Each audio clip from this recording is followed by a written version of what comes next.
Hi,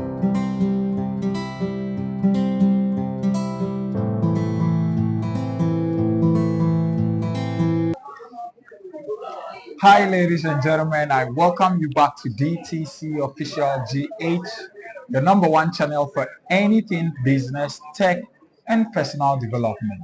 Today, I want to use this opportunity to tell you that for all your scholarship opportunities, log on to DTC Official GH, where we share international scholarship opportunities for you. But that is not what we are here to do today. I want to ask you, do you know the route to becoming an international MC? Yesterday at the Kofi Annan International ICT Center, I met this amazing South African woman who wowed his audience during the event as an MC, and it was just phenomenal. So it dawned on me that why don't I look into the genesis of somebody who started all the way from a small village in South Africa, become an international MC, hosting an event in Ghana, a 3-day event, and she'll be leaving on Saturday. So let's grab a quick interview with her. I have with me here Masesebe Waramahuma. I hope I got the name right. Charlie, you got it right. Thank you. All the way from South Africa. You are welcome to DTC Official. Wow, thank you very much. I just loved the introduction. It felt like, oh my God, Mama made it. But yeah, thank you very much, and it's good to be here. Awesome. Yesterday, I watched you do your interview or your MC gig at the Kofi Annan International Center, and you were so amazing. But Thank you. we are looking at a speaking career, somebody who speaks for a living. Yes. How did this journey begin? Wow, the journey began very, I can say it began a long time ago, almost 15 years back. It was just something that I did, but it was a recommendation by somebody else. Because back in the days, I used to work at a community radio station. It's a very small community radio station in the village where I come from. It's called Butokwa. Butokwa in Limpopo, in the northern part of South Africa. So while working there, one of the guests said, I'm doing this thing very right. It was at the radio, and then he suggested that how about you look into doing MC business? And I was like, okay, fine, I'm gonna look into it. At first I'll just do it for the love, until I realized that no, there is an opportunity to monetize this, and then that's where it all started. All right, so your conversation talks about you starting as a radio presenter in your small village. Yes. Let's look at how did you transition from a radio presenter in a small village coming to the main cities of South Africa. How was that transition? How did it go? When did you know that I need to move? What happened? Okay, it was not necessarily a move. Basically, what happens is that, like you said, you saw me at the Kofi Annan Institute I was doing what I do. I believe that's what I do best because that's what brought me here in Ghana. So I would just do the emceeing locally, and then maybe one or two of the guests would request to get my contacts, and then I'll just give them, and then word of mouth, people would just start talking. They spread the word that there was this lady who was emceeing, and then when somebody has an event, they would say, okay, call that particular person, and then that's how it started. So how, if you check, how long has it been since you started this whole as a full-time business? As a full-time business, I can say I don't really recall, but it's been a while. A while. Yes. All right. So let's look at. I'm an MC myself. I do public speaking and all these events.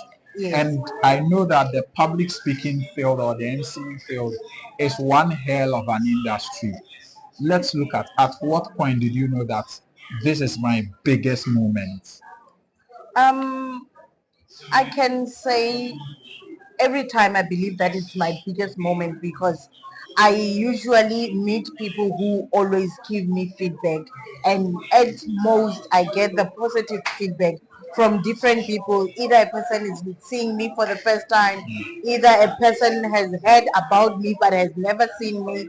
And even when I get to receive a call, either locally back home or internationally, just to get clarity on what I can offer, on what I can do, that is always a big moment. But apart from that, I always ensure that I put God first. So, which is something that I think is keeping me to be in the game, to always know that there's another gig that I can get either tomorrow, either locally or internationally. All right, so the reason why I'm doing this interview, after her event and everything tomorrow, I saw that she has flyers, and I realized that, Charlie, this woman means business. Is this your first ever international event? No, it's not. It's my first ever in Accra, Ghana. Oh, okay. Yes. And then the reason why I brought my flyers and the business cards, the event that I was doing, which is Ascenti, the Summit on Entrepreneurship and Innovation, I knew that it's an event that is going to be attended by different people from different countries, to name like Ghana, South Africa, Nigeria, we had Madagascar, we had Kenya, Uganda, to name a few. So I knew that some of the people might need to get my contact instantly. And then I was like, okay, if I do not advertise myself, if I do not spread the word about myself, who's going to do that? And I felt it is the right platform and the right channel to just do that, so that I get myself known. Let's look at, what do you think are some of the challenges you faced ever since you started this MCing business? Wow. The biggest one is being a woman, because there are still some people who still believe that being a woman is not good enough, especially the event organizers, who organizes the social events like your weddings. There are some people that still believe that a woman should be the one who does other activities and not to lead the program. Like decoration and stuff like that, and And not to be the one sharing the event. exactly. And then another challenge is the issue of getting recognition and direct bookings from the people that are from my circle. Most of the bookings and the referrals that I get, honestly, are from people that I just meet on the street. Some are the people that I meet in an event. Some are the people who just hear maybe my advert on radio and then they just call.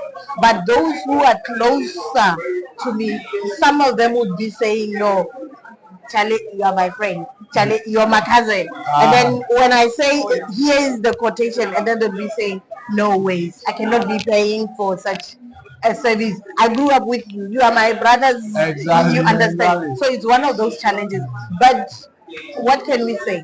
So I'm trying to look into your thought process. Yes. Imagine your biggest event, Yes. and you are having all these butterflies. I'm a public speaker. No matter the event, you realize that when you are meeting new audience. So imagine that you have been booked. Okay. I just want you to picture your biggest event ever you have hosted. What are some of the thought process that you went through to master the courage? What activities do you go through mentally to make sure that you are ready for your audience? Okay, like I said previously, that I believe in God. One of the key things that I do in any event, whether big, whether small, whether in a country that I'm from or in a different country or in a different setup, I make sure that I pray. I think that is a way of calming myself down and also giving me hope and strength that I can do that. And number two is that I always ensure that when I get the platform, I do not look into the fact that this is a new place. I look at it in a way of saying this is another opportunity to open a door for the next event. So I always tell myself that even though I get nervous, I'll just say, girl, calm down, do it. Somebody in the venue might have an event. So go there, do your thing, impress, get your next gig. Go there, do your thing, impress, and get your next gig.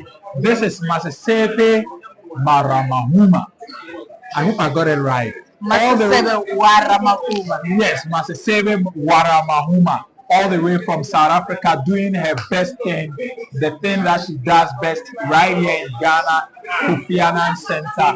And her energy, if you look at the way she's speaking, her energy is on top. She's just one person you need for your event. And trust me, I'll leave a link to her email in the description below, and also her WhatsApp number. If you have an event, she's an international MC that will make your event amazingly memorable. Don't forget, I'm also an MC. But this is what we do for the culture. This is what we do for the industry.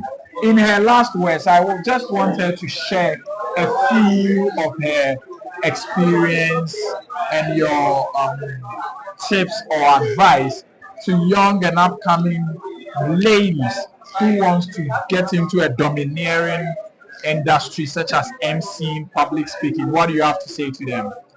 There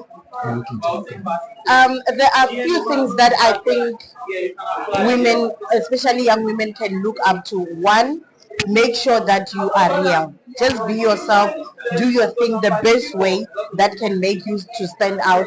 And number two, please don't just make sure that you don't take bookings for events for the sake of taking. Take bookings of events that can make you realize that you are doing this for the love, not because you want to impress other people. And another thing that I can just give out to the women is that as much as this business can be tricky sometimes, put God first and all shall come in a good and a right way. Put God first and all shall come in the good and the right. These are the last words of Masesebe Waramahuma, all the way from South Africa, one of the best MCs I've witnessed myself.